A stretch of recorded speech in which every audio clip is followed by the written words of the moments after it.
5 দিনেই 1000। সিপিএম চাকরি দেবে বলতেই বিপুল সাড়া। চাকরি দিচ্ছে সিপিএম। কিছুদিন আগে সোশ্যাল মিডিয়ায় জব পোস্ট করতে দেখা যায় মোহাম্মদ সেলিমকে। তাতেই নাকি দেদার সাড়া। সেই তথ্য আনা হলো প্রচারের আলোয়।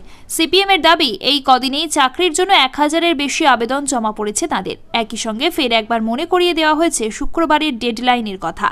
কারণ ওই দিন সন্ধ্যে 7টা পর্যন্ত করা যাবে আবেদন।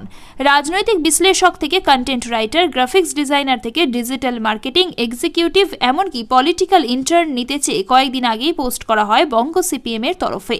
আবেদনের জন্য ইমেল আইডির পাশাপাশি দেওয়া হয় কিউআর কোডও। সেই পোস্ট সামনে আসতেই তুমুল চর্চা শুরু হয়ে যায় রাজনৈতিক আঙিনায়। পক্ষে বিপক্ষে উঠে আসতে থাকে নানা মত। তবে কি এবার তৃণমূল বিজেপির মতো কর্পোরেট স্টাইলে পিকেদের খোঁজ করতে শুরু করে দিল বামেরা? এই প্রশ্ন যেমন ওঠে, তেমনি পুঁজিবাদের বিরোধী স্লোগান দিতে দিতে বাম নেতারা কি তাহলে বাম পথটাই ভুলে গেলেন? এই প্রশ্নও তোলেন অনেকে। যদিও বিতর্কের মুখে ছাই দিয়ে সিপিএম বলছে রেকর্ডের কথা, 5 দিনেই 1000 আবেদন জানিয়ে রীতিমতো উচ্ছ্বাস লাল শিবিরের অন্দরে। এদিকেই নয়া উদ্যোগ নিয়ে আগেই মুখ খুলেছিলেন সেলিম। সাফ বলেছিলেন, এতদিনের শেষে সিপিএম এরই সক্ষমতা বাড়বে। এ প্রসঙ্গে সিপিআইএম এর রাজ্য কমিটির সদস্য সৃজন ভট্টাচার্য বলেন, পেশাদাররা লেফট ইকোসিস্টেমকে শক্তিশালী করতে যে কাজ করছেন তাতে আরও শক্তিশালী হবে বামপন্থার কাজকর্ম।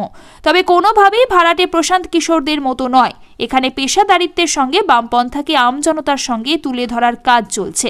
বামপন্থীদের আবেদনে আমজনতার সাড়াতে স্পষ্ট মানুষজন কতটা আগ্রহী বামপন্থীদের সঙ্গে কাজ করাতে।